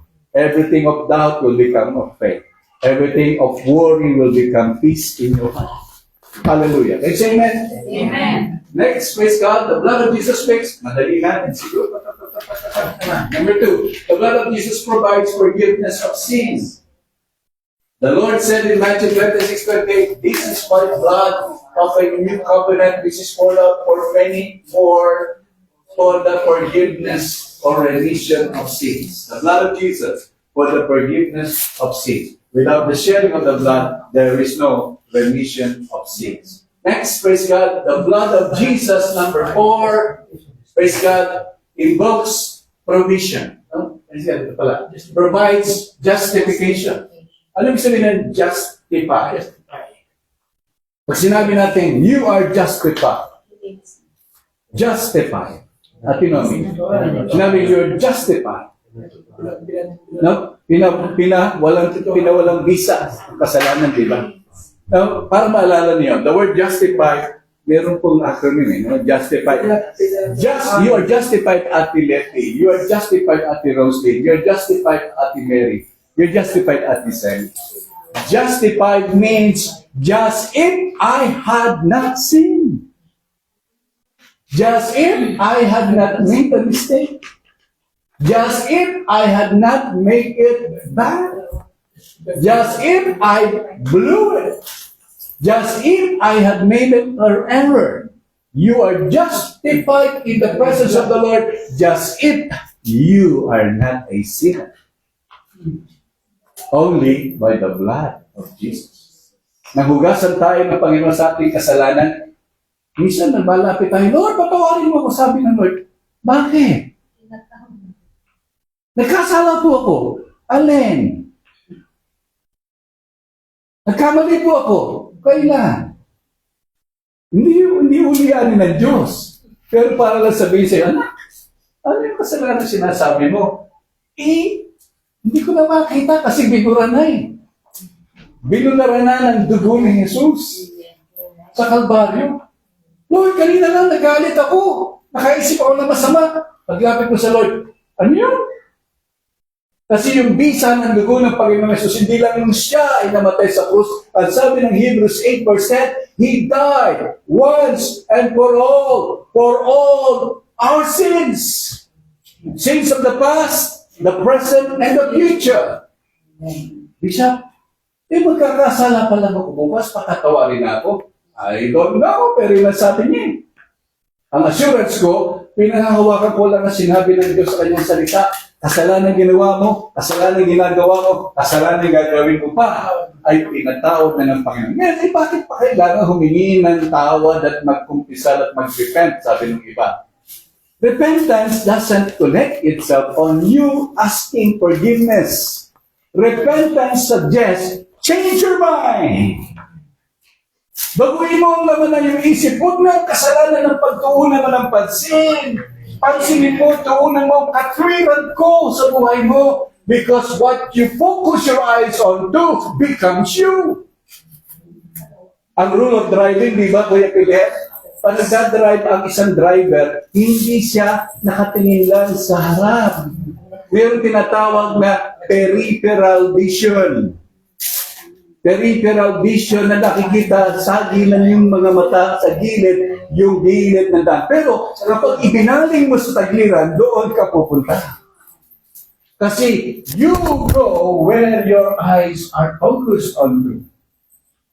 Kaya why concentrate on you being a sinner when you have to focus of your righteousness because of Christ? Amen. Kaya nga aming sinasabi po ulit-ulit, do not be sin conscious, but rather be son conscious. Huwag ang focus mo yung kasalanan, ang focus mo ay si Jesus, ang anak ng Diyos na namatay para sa iyong kasalanan. So when you live your life every day with that righteousness consciousness, meron kang joy, may peace, may assurance, may victory. Kahit sumasablay ka, bangon kasi you are righteous in the Lord. Amen. Binabago ka ng Panginoon, pero hindi ka nagdahil sa buhay mo. At pagka sin conscious ka, weakness conscious, trouble conscious, worry conscious, kahit anong gawin mo, hindi ka makausad. Kasi hinihila ka lagi ng consciousness mo na wala kang kwenta, wala kang makwenta. Wala ka na ako. Supply. Di ba? Samantalang, praise God, meron palang pwede kang ipag-confess o ipahayag ng mas maganda kaysa na lagi mong kinopagkas na talunan ka. Are you still here? Amen. Sabihin nyo na sa inyong katabi, you are a winner. You are a winner. You are a victor. You are not a victim. You are not a victim. Hindi ka victim, ikaw ay victor. Amen? Praise God. Hindi ka talunan, ikaw ang We are mapagtagumpaan. more than conqueror. Hindi ka ang makasalanan, si Maria. Si Santa Maria ang makasalanan. Ayaw na kayo malalaki. Panalangin mo sila. Ay, malalaki. Bakit sila? Sabi niya, Santa Maria ang makasalanan, panalangin mo sila. Meron tatak, di ba, may identity. No, sabi niya, huwag tayo mag-focus tayo sa ating kainan, sa ating kasalanan, mag-focus tayo sa Panginoon at ginawa niya sa krus ng Calvary para sa atin. Because the blood of Jesus provides justification, justified, just as if I had not sinned. Whoa! Kaya nga po rin ng Panginoon. One more time. Pakikamay yung katabi niyo, sabihin niyo, congratulations. You are blessed. You are victorious. You are what the Lord says you are. Amen. Glory, glory, glory. Alam niyo, hindi niyo mapipilian dun sa nagkapo. No? Parang advance ang ating graduation. Congratulations, sir. Pwede nga, maya-maya. I-announce na winner. Praise God. Number 4, again, praise God. The blood of Jesus provides protection. Nauna na ako sa sinabi ko eh. When the Lord's blood is invoked and declared upon you, it is good as saying, this is my property, and so on. You're off limit. Pag-aaring ko ito, no trespassing. Hallelujah. Would you like to know, na nung tayo na sa Panginoong Jesus na, bago tayo ng dugo ni Jesus, lumalakad kayo na exclusively owned by God and no trespassing kapaligid sa'yo. The devil can see you. Malayo pala, tumatakbo na. Alam niyo ba yun? Ang diablo tumatakbo pag lumakad kayo. No? Totoo yan natin, no? Kasi hindi niya matingnan ang dugo ni Jesus na nakabalot sa iyo. Hindi sila makatingin doon. Dahil yung dugo na yun ang protection natin. Invisible yun. Invisible, only the devil can see. And only the angels can see. Only the spiritual eyes can see. But the Lord said, it's covering you. It's got in protection. Sabi ng Exodus 12:7, then they are to take some of the blood and put it on the sides and tops of the door frames of the houses where they eat the lambs. Diba? Kaya tinawag na Passover lamb. Kasi yung angel of death passed over them. Nang makita ng demons and angels of death, yung dugo ng hayop, symbolizing the blood of the Savior, Redeemer Jesus, na nandoon sa doorpost. Kaya nung makita ito ng mga angel of death, they passed over. Kaya yung the feast of the Passover, yun po ang significance noon. Noong dahil sa katigasan ng kalooban ng mga Egyptyo at ng mga taong ay maniwala, tinawag ng Diyos ang Israel para sa kalayaan, they tried to persecute Israel and tried to kill and stop them. And so mayroong ilang plague, ilang salot ang dumalaw sa Egypt. 10 salot. 10. At ang pinakahuling salot, yung lahat ng panganay ay namamatay. Pero utos ng Panginoon kay Moses, Moses, sabihin mo sa iyong lipi Israel, kunin nila ang dugo ng haing tupa at ipahid sa pintuan ng inyong mga tahanan upang pag dumating ang spirito ng kamatayan, sila ay tatalon at hindi kayo masasaling. That's the power of the blood. It doesn't happen in the Old Testament only, it's happening even now. Because the blood of Jesus is eternal. Hallelujah. Glory to God. Amen. Praise God. Number 5. Praise God. Tapusin natin. Okay, basahin natin ito para hindi nyo mamiss. On that same night, I will pass through Egypt and strike down every firstborn of both people and animals. Pagihayop na panganay. Pagihayop na panganay. Kaya nga, sabi ng history, it was written and journaled in history, yung the wailing, yung pananaghoy, ay narinig sa buong bansa ng Egypt ng panahon yun. Walang natin kundi atungal, iyawan, iyakan, dahil walang tahanan, walang patay. Dahil bawat tahanan may panganay. Kaya lahat ng tao sa Egypt, ang mga panganay nangamatay. So lahat sila nagdadalamati, nanganagwi sila.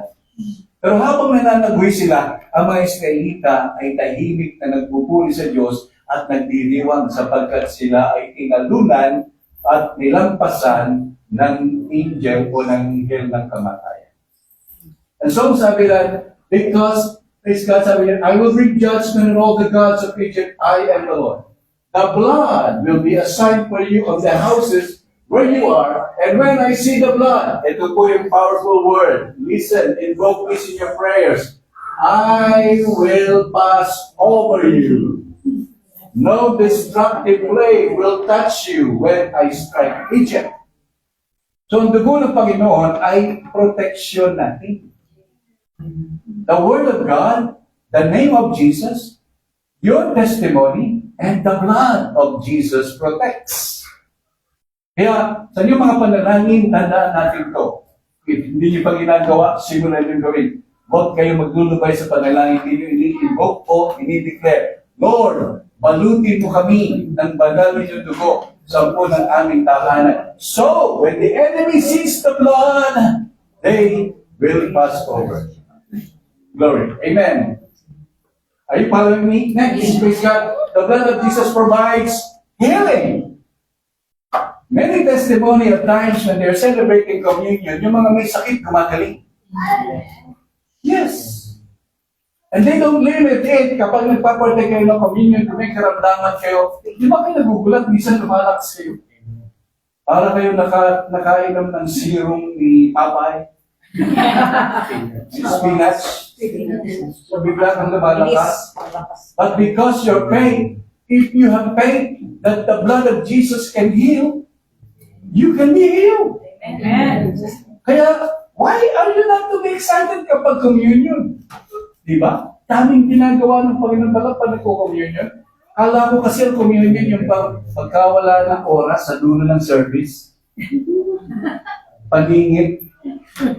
Di ba? Di pala dapat paningit yun. Dapat isang buong service pinag-uusapan nyo at pinagdiriwan. Actually, hindi lang dapat nga once a month eh. Merong ibang churches, every gathering and every service nagko-communion sila. Every, di ba? Wala namang masama doon. Kung marami silang pondo, bakit hindi? Di ba, kabili ka na, di ba, na tinapay. Saka hindi ba, hindi naman limited sa muwang po yan eh. Yung sacristan, kada misa, pagkatapos ng misa, kami nalalasing. Kasi ang paniwala ng pare, kapag nilagay niya yung mongko sa chalice, hindi na pwede ibalik. Ngayon, ubusin niyo yan. Kaya kami mga sacristan nagtutulog. Sa likod ng simbahan. Kaya nagtataka.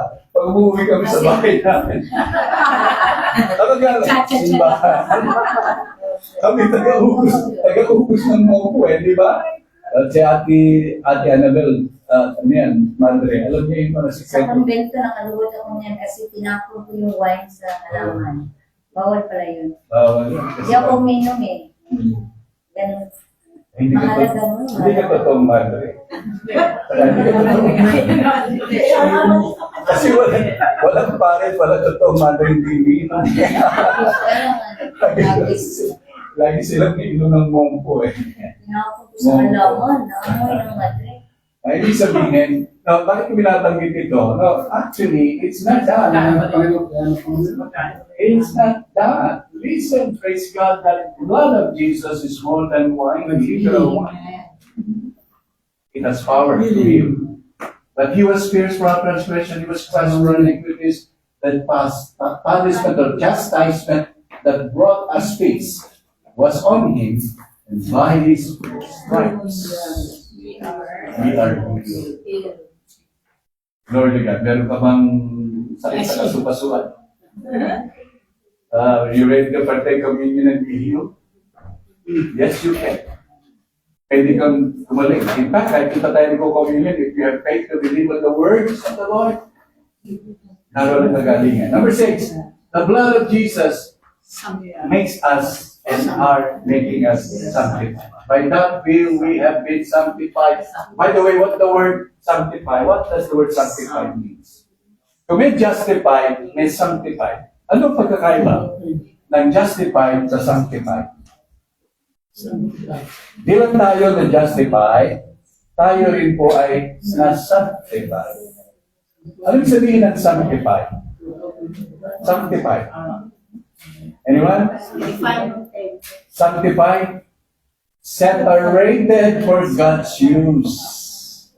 Kaya tayo hindi lamang pinatawad, nilinis sa ating kasalanan. inihiwalay pa tayo ng Diyos exclusive para sa Kanya. Kaya tinanggap natin ang Panginoon, actually, para, akin to, Satan, wala ang business dito, Fidel. Akin na to. Wala ka na magagawa. Fidel, Lino, Malaluhan, Ingerero, Gregorio, Del Mindoro,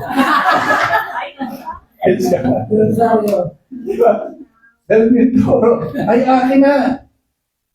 I own him now. At dahil sa akin na siya, wala ka ng business sa kanya.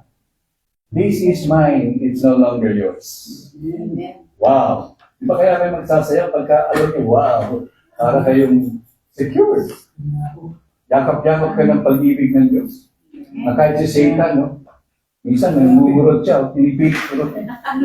Sabi ng Lord, kahit nang makurot, hindi na ayaw na ng Diyos na makurot ka na. Why?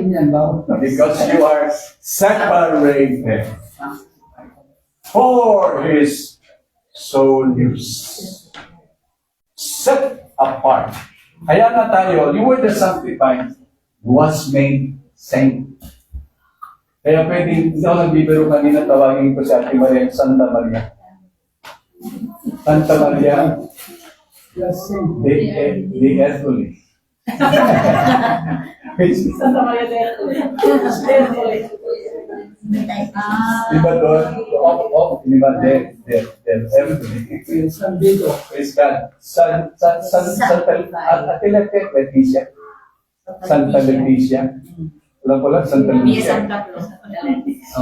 Santa Rosie. Ganda ng pangalan. Santa Rosie. No, ang pinakamaganda, San Boya.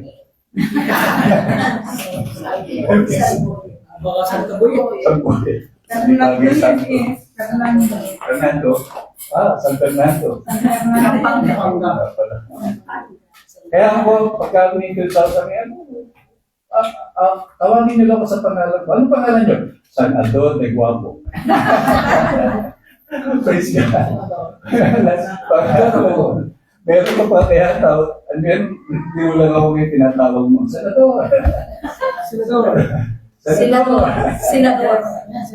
Praise God. Sanctified means you're set apart for God. Are you not happy? Di lang pala kayo naligtas, di lang pala kayo pinagpala, binanal pa kayo ng Diyos. With a title, with authority to be called saint. Sandina. Pero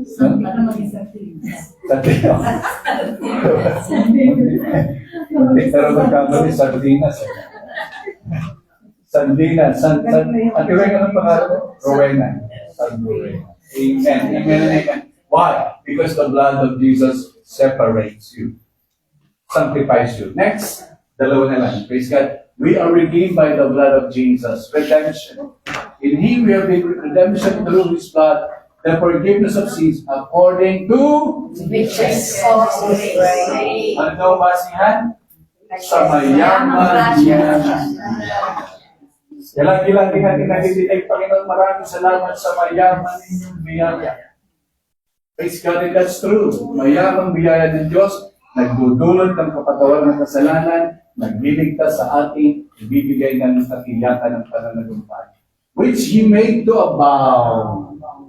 Abounding grace. Umaapaw, grace upon grace, towards us in all wisdom. Sabi ko nga, ang kasama ng grasya pala, karunungan din. And what is prudence? Ano ibig sabihin ng prudence? Prudence, ginagamit natin yan. Napaka-prudent niya. Kapag sinabi natin prudent, iba, Ate Nora, pag sinabi prudent, iba t-shirt na, diba? Pag sinabi prudent, prudent yan. Lagi natin iniisip, matipid, masino, diba? Yun ang meaning ng ating prudent. But would you like to know the word prudence is more than pagiging matipid? Hindi lang siya pagiging masino. The word prudence in all its meaning connected with grace is this. Are you ready? The ability to do and think good both for others and yourself. Kapag sinabi kang prudent, nag-iisip ka at gumagawa ng bagay na mabuti para sa iyong kapwa, para ng ginagawa mo sa iyong sarili. Amen. If you think of good things to do, think of good words to say, good for others, good for you, you are prudent. Hindi na sa'yo. Hallelujah. Amen.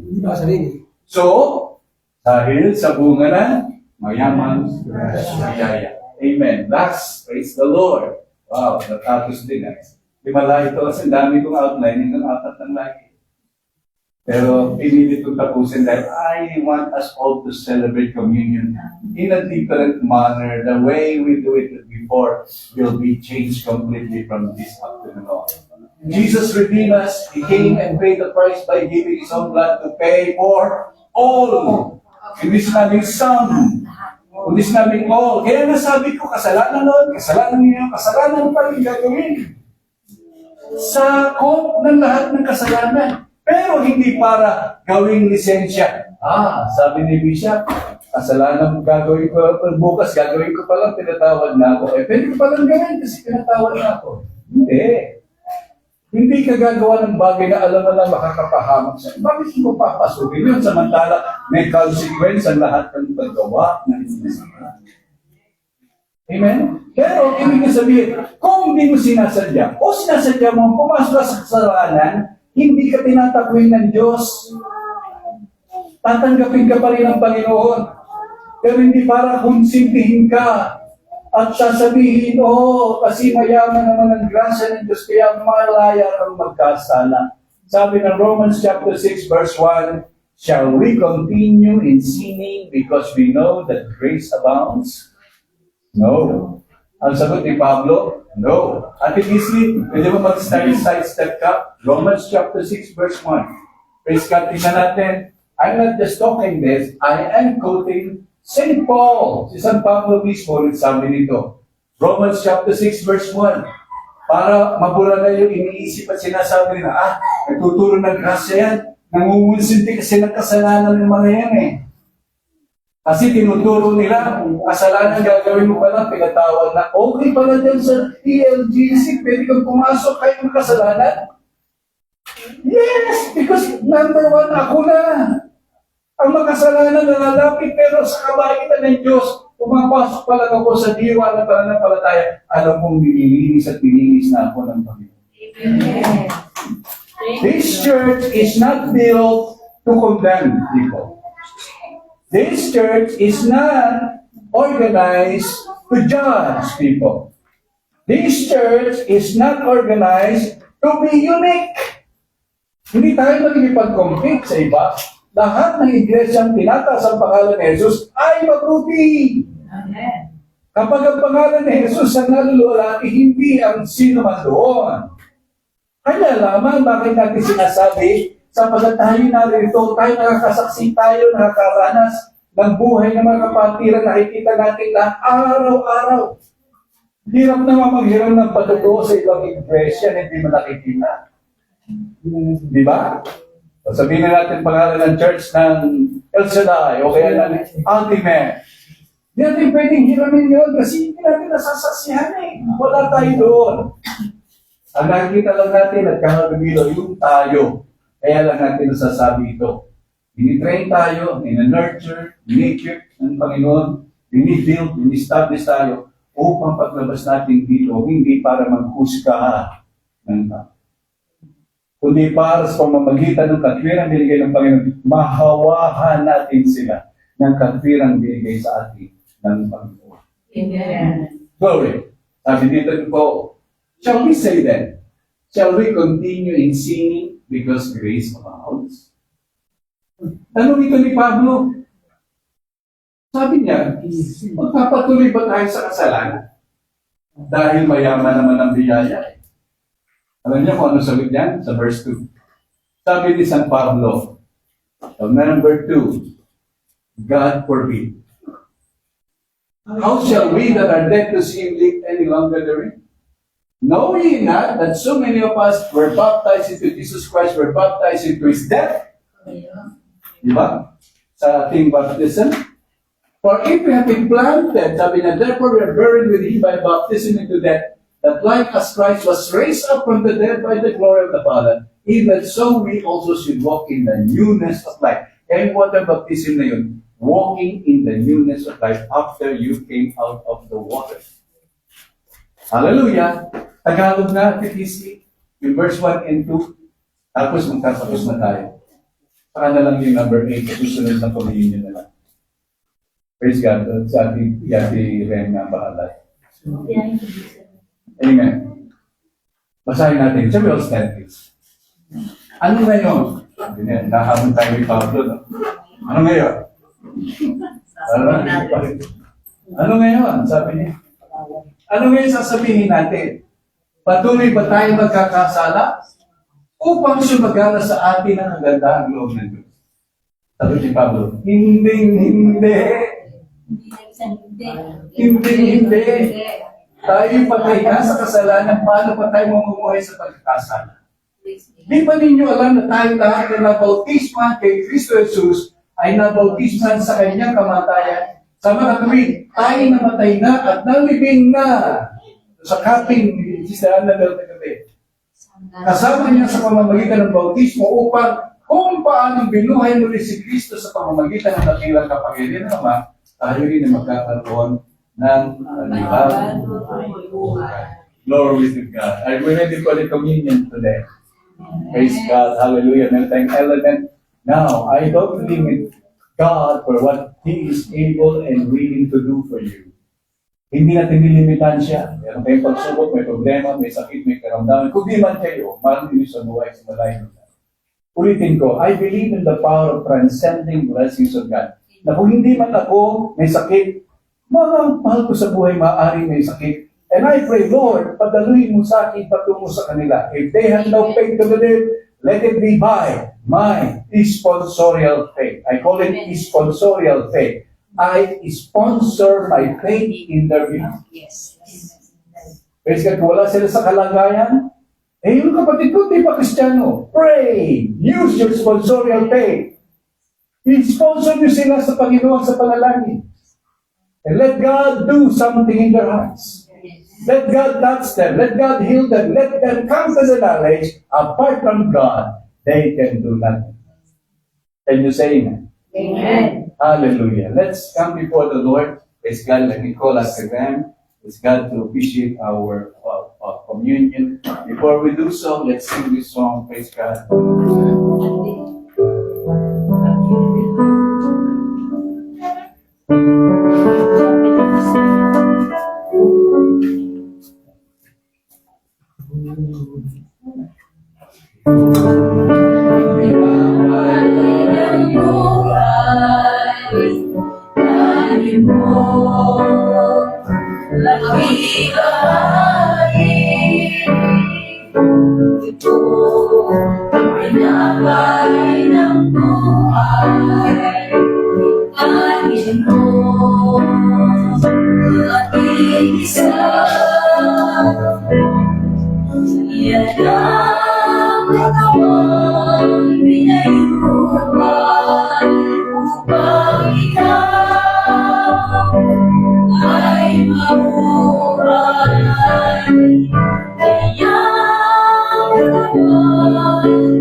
Sa Kalbaryo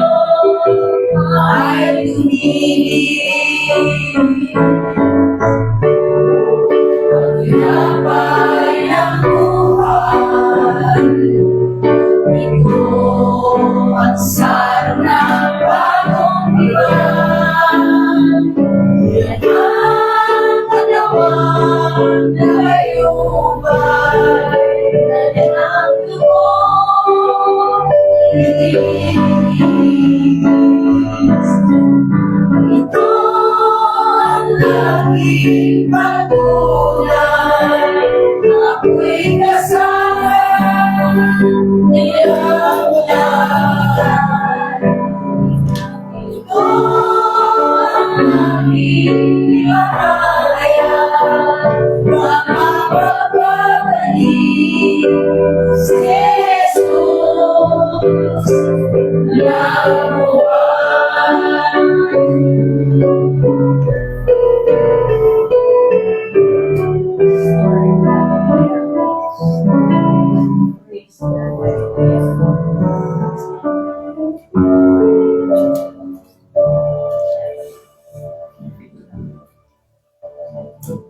Praise God. Hallelujah.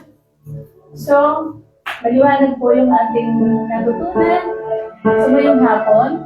Celebrate na natin ang Holy Communion ng buong puso. Tulad po yung sinabi ni Bishop, gagawin po natin ng buong puso, ng lubos sa mga kaunawaan. Ano ang po ang ating nararamdaman, ano ang po ang ating problema at kabigatan, at isang po ng ating mga mahal sa buhay. Yan po ay paggagawin ng ating Panginoon. Amen? So ngayong hapon po, itas po natin ang tinapay. Praise God. Hallelujah. At kung kami bago, praise God. Hallelujah. We praise your holy name. At kung kami bago, ipagtanong ang ating Panginoon, bukod siya ng tinapay at itinasitot. Ang sabi niya, ito ang aming katawan na inahandog ko sa inyo. So, sabay-sabay po natin tayo ng tinapay. At alalahanin po natin ang iwanan Panginoon sa puso ng Panginoon at sa kanyang mga latay. Sa kanyang mga latay, tayo pong nakapagin ng galing. So, sabay-sabay po natin kayo ng tinapay. Glory to God. Hallelujah.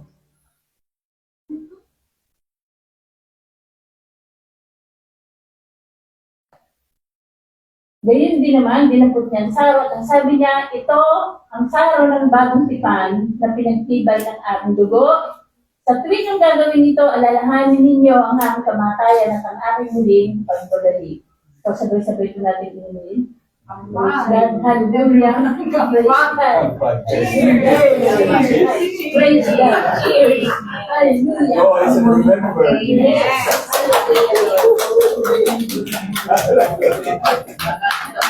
Dapat na pala masaya.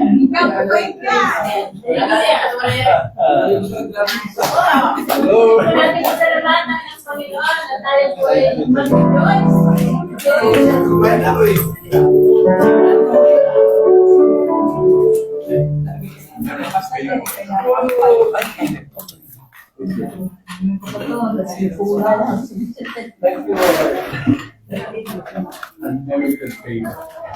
Praise God.